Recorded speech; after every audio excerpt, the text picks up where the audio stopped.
Hello everyone. पिछले lecture में हम लोगों ने सेक्शन 3 और 3A को देखा था। आज हम लोग सेक्शन 3B को देखेंगे जो बात करता है वार्ड कमेटी। ऑलराइट। सबसे पहले हमें समझना होगा कि वार्ड कमेटी होती क्या है सेक्शन पे जाने से पहले। तो वार्ड कमेटी एक म्युनिसिपल काउंसिल के अंदर स्मॉलर डिवीजन होता है। Ward committee a sub division of A municipal council. एक म्युनिसिपल काउंसिल होता है, उसके अंदर वार्ड कमेटी बनाई जाती है। ऑलराइट। इनका मेन काम क्या होता है? सिटीजन पार्टिसिपेशन को बढ़ावा देना और लोकल प्रॉब्लम को इफिशिएंटली सॉल्व करना। This committee enhance citizen participation in local decision making and allow municipality to address ward specific issue efficiently। ठीक है। तो ये सिटीजन पार्टिसिपेशन को बढ़ावा देती हैं और लोकल प्रॉब्लम जो होती हैं उसको इफिशिएंटली सॉल्व करने के लिए होती हैं। और वार्ड कमेटी बनाई कहाँ जाती हैं? लार्जर म्युनिसिपैलिटीज में।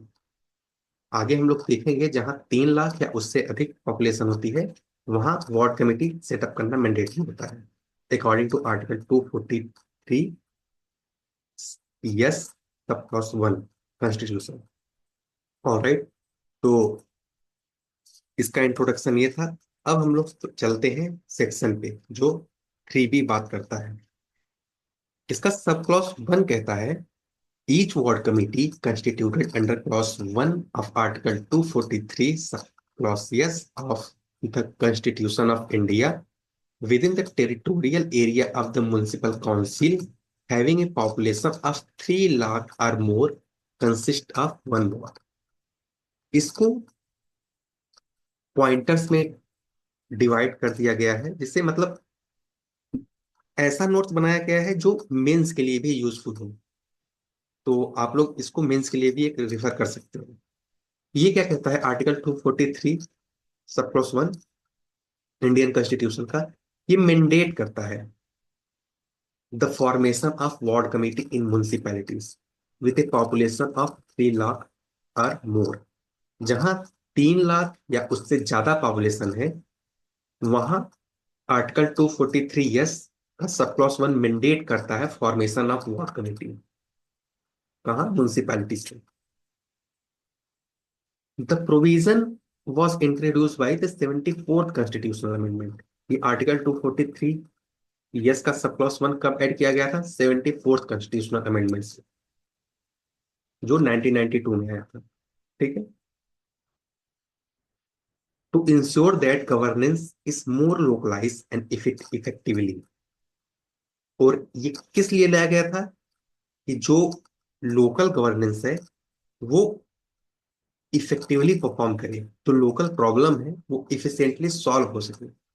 इसलिए इस अमेंडमेंट को लेके आया गया और ये इंट्रोड्यूस किया गया। जहां जैसे पॉपुलेशन जहां 3 लाख या उससे ज्यादा होगी तो वहां अगर लोकल अथॉरिटीज नहीं होंगी तो वहां जो लोकल लेवल के प्रॉब्लम है उसको सॉल्व करने में डिफिकल्टीज तो आएंगी ही। इसलिए ये वार्ड कमेटी बनाई जाती है कि वहां के प्रॉब्लम को आसानी से एड्रेस किया जा सके। इसका सब क्लॉज 2 बात करता है कंपोजिशन ऑफ वार्ड कमेटी। ये कहता है each ward within a municipal council having a population of 3 lakh और more must have a ward committee. वो सभी ward within a municipal council जिसमें पॉपुलेशन 3 लाख या उससे ज्यादा है वहां must have a ward committee. Ward committee establish करना मस्ट है, इंपॉर्टेंट है, मतलब मैंडेटरी है। और टेरिटोरियल एरिया क्या होगी? The ward committee govern only its specific ward. जो वार्ड कमेटी बनाई जाएगी किसी भी स्पेसिफिक वार्ड के लिए वो अपने ही टेरिटरी में अपने ही जियोग्राफिकल बाउंड्रीज में अपनी अथॉरिटी रखेंगी, अपनी पावर रखेंगी, जो म्युनिसिपैलिटीज डिफाइन करेंगी टाइम टू टाइम। जैसे किसी भी म्युनिसिपल एरिया में कई वार्ड हो सकती हैं। जैसे एक म्युनिसिपल एरिया में 10 वार्ड है तो हर वार्ड की अपनी एक वार्ड कमेटी होगी, और वो वार्ड कमेटी अपने उसी वार्ड के अंदर जितनी टेरिटरी आती हैं, जितनी जियोग्राफिकल बाउंड्रीज आती हैं, उसमें ही उसकी पावर होगी कि वो अपने पावर का यूटिलाइज कर सके और एड्रेस कर सके इशू को। और वो पावर, वो जियोग्राफिकल बाउंड्रीज कौन डिसाइड करेगा? Defined by the municipalities. और वार्ड कमेटी में मेंबर कौन कौन होंगे? Each ward committee consist of elected representative, the municipal councillor representing that ward automatically become the member of ward committee। जो उस वार्ड कमेटी में म्युनिसिपल काउंसिलर होते हैं, जो रिप्रेजेंट कर कर रहे होते हैं उस वार्ड को, वो automatically become the member of ward committee, उस वार्ड कमेटी के ऑटोमेटिक मेंबर बन जाते हैं। ठीक है। All the member of municipal council representing the ward with in the territory area of the ward committee, जो म्युनिसिपल काउंसिल के member हैं उस वार्ड कमेटी से, वो उस एरिया के वार्ड कमेटी के ऑटोमेटिकली मेंबर बन जाते हैं। बी कहता है कि नॉमिनेटेड मेंबर भी वार्ड कमेटी में होंगे, लेकिन वो नॉट एक्सेडिंग 10, वो 10 से ज्यादा नहीं हो सकते। और इनको नॉमिनेट कौन करेगा? Municipal council. ठीक है। Municipal council can nominate up to 10 additional members. ये तो होंगे ही, जो वहां वार्ड कमेटी के रिप्रेजेंटेटिव हैं, जो ऑटोमेटिकली मेंबर बन जाते हैं, वो तो वार्ड कमेटी के मेंबर होंगे ही, उसके साथ ही 10 मेंबर कम से कम म्युनिसिपल काउंसिल नॉमिनेट करेगी, जो वार्ड कमेटी को रिप्रेजेंट करेंगे। और ये मेंबर कहां से होंगे? वहां के रजिस्टर वोटर हो सकते हैं, ऑफिस बियरर हो सकते हैं, जो सिटीजन वेलफेयर सोसाइटीज होती हैं जैसे RWS, मार्केट एसोसिएशन, ये सब के एनजीओ के रिप्रेजेंटेटिव हो सकते हैं, जिनका एक्सपीरियंस हो म्युनिसिपल एडमिनिस्ट्रेशन को हैंडल करने में। ठीक है। तो ये सभी हो सकते हैं। और इनका वार्ड कमेटी में इन्वॉल्वमेंट का मकसद क्या है, पर्पस क्या है नॉमिनेटेड मेंबर का? Bring expertise in urban administration. जो अर्बन एडमिनिस्ट्रेशन होता है, अगर वहां एक्सपर्ट रहेंगे हर फील्ड के, तो वो प्रॉपर एडमिनिस्ट्रेटर हो पाएगा, प्रॉपर फंक्शन कर पाएगा। ऑलराइट। और कम्युनिटी इंटरेस्ट को भी रिप्रेजेंट करते हैं म्युनिसिपल प्लानिंग में। ठीक। Ensure that different section of society gate a voice in governance. और ये भी इंश्योर करता है कि जो डिफरेंट सेक्शन ऑफ सोसाइटीज हैं, जो अलग अलग सोसाइटी के डिफरेंट सेक्शन हैं, उनमें से एक एक रिप्रेजेंटेटिव अपने आवाज को उस वार्ड कमेटी में दे सके, उनके बिहाफ पे काम कर सके। ठीक है। और at least 1/3 of the total member must be A women. ठीक है। जितने भी मेंबर होंगे उसमें से 1/3 वुमेन रिप्रेजेंट करेंगी। जैसे किसी वार्ड कमेटी में मान लीजिए 10 मेंबर हैं, तो उसमें से 4 मेंबर वुमेन होंगे। ठीक है।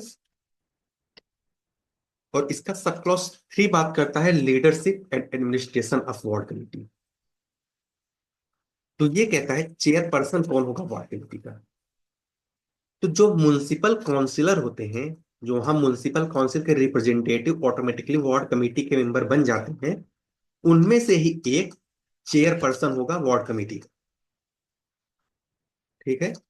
और नेक्स्ट बात करता है, जो ग्रुप सी के एम्प्लॉय होते हैं म्युनिसिपल काउंसिल के, इस असाइन एज सेक्रेटरी, वो वार्ड कमेटी के सेक्रेटरी बना दिए जाते हैं। The secretary is authorise by the executive officer.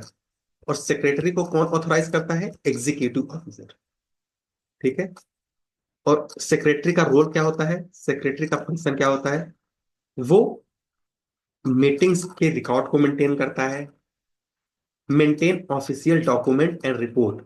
जो उस वार्ड कमेटी के ऑफिशियल डॉक्यूमेंट हैं, वहां के रिपोर्ट हैं, उसको भी सेक्रेटरी देखता है। और अगर हायर म्युनिसिपल अथॉरिटी से कम्युनिकेट करने की बात आती है, तो वो भी सेक्रेटरी ही करता है। राइट। इसका फोर्थ टर्म की बात बताता है, टर्म और वैकेंसी की वार्ड कमेटी की। जो सब क्लॉज 6 से 9 तक है। इसका सब क्लॉज 6 कहता है ड्यूरेशन ऑफ चेयरपर्सन, जो यहाँ चेयरपर्सन वार्ड कमेटी का बनाया जाता है, जो प्रेसिडेंट बनाया जाता है, उसका क्या ड्यूरेशन रहेगा, वो कब तक उसकी कार्यकाल रहेगी। तो ये कहता है जो चेयरपर्सन कब तक अपना ऑफिस होल्ड करेगा, same duration as ward committee. जितने ड्यूरेशन के लिए वार्ड कमेटी सेटअप की जाती है, चेयरपर्सन भी उतने ही टाइम के लिए उसका टेन्योर होगा, वो ऑफिस होल्ड कर सकता है। अब वार्ड कमेटी की तब ऑफिस टाइम कितनी होगी, मतलब उसके पास कितना टेन्योर होता है। तो वार्ड कमेटी का उतना ही टर्म होता है जितना म्युनिसिपल काउंसिल का होता है। और जनरली म्युनिसिपल काउंसिल का कितना होता है, 5 ईयर। ठीक है। तो जितना म्युनिसिपल काउंसिल का टेन्योर होता है उतनी ही वार्ड कमेटी की होती है, और जितनी वार्ड कमेटी की होती है उतना ही उस वार्ड कमेटी के चेयरपर्सन का टेन्योर होता है। और चेयरपर्सन को रिमूव कैसे किया जाता है, तब क्लॉज 7 कहता है if chairperson cease to be municipal council member. अगर जो चेयरपर्सन है वो म्युनिसिपल काउंसिल का मेंबर ही नहीं रह जाता। क्योंकि देखिए, जो मेंबर ऑटोमेटिकली वार्ड कमेटी के होते हैं वो म्युनिसिपल काउंसिल के मेंबर होते हैं, उन्हीं में से एक मेंबर को चेयरपर्सन बना दिया जाता है। तो अगर वो चेयरपर्सन म्युनिसिपल काउंसिल का ही मेंबर नहीं रह जाता, वो सीज कर जाता है, तो वो ऑटोमेटिकली अपने इस पोस्ट को, जो चेयरपर्सन का पोस्ट है वार्ड कमेटी को, उसको भी उसको खाली करना पड़ता है, ऑटोमेटिकली खत्म हो जाता है। और अगर खत्म हो गया तो न्यू चेयरपर्सन का कैसे चुनाव किया जाएगा, और वो कितने टर्म के लिए होगा। तो ये सब क्लॉज 8 में बताया गया है। इफ द चेयरपर्सन रिजाइन और लीव ऑफिस, अगर चेयरपर्सन रिजाइन दे देता है या अपने ऑफिस से लीव ले लेता है, तो ward committee must elect a new chairperson. तो न्यू चेयरपर्सन कौन इलेक्ट करेगा, वार्ड कमेटी। किसमें से, नॉमिनेटेड में से। ठीक। और जो नया चेयरपर्सन होगा वो उतना ही टाइम सर्व करेगा जितना प्रीवियस चेयरमैन का बचा हो।